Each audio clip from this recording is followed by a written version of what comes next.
বিএনপির ভারপ্রাপ্ত চেয়ারম্যান তারেক রহমানের নির্দেশনায় ধামরাইয়ের কুশুরায় এসএসসি ও সমমানের পরীক্ষার্থী ও অভিভাবকদের জন্য ঢাকা জেলা ছাত্র দলের সাবেক যুগ্ম আহ্বায়ক শেখ খোদার নূর রনির উদ্যোগে ও ধামরাই উপজেলা ছাত্র দলের আয়োজনে নির্ধারিত সেবা কেন্দ্র ক্যাম্পিং করা হয়। সেবামূলক কেন্দ্র শিক্ষার্থী ও অভিভাবকদের বসার ব্যবস্থা সহ বিনামূল্যে খাবার পানি, স্যালাইন, কলম, পেন্সিল, স্কেল সহ বিভিন্ন শিক্ষামূলক দ্রব্য বিতরণ করা হয়েছে।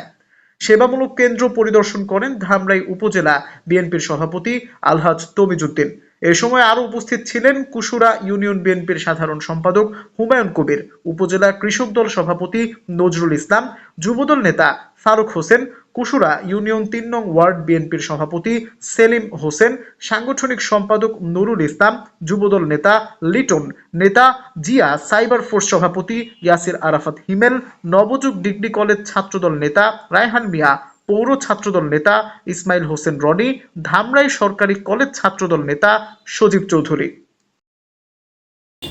সেবামূলক কাজ ওরা ওদের নিজের উদ্যোগে করেছে। আমিও ধন্যবাদ দিচ্ছি আমাদের ধামরাইয়ের ছাত্র দলের সকল নেতা কর্মী।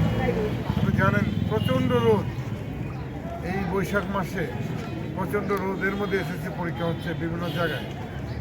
এখানে স্ব উদ্যোগে আমাদের প্রিয় নেতা তারেক রহমান সাহেবের নির্দেশনা মান্য করে এরা যে উদ্যোগটি নিয়েছে, নিঃসন্দেহে এটা শুধু প্রশংসা করলেই হবে না, প্রশংসার অনেক ঊর্ধ্বে এটা আছে।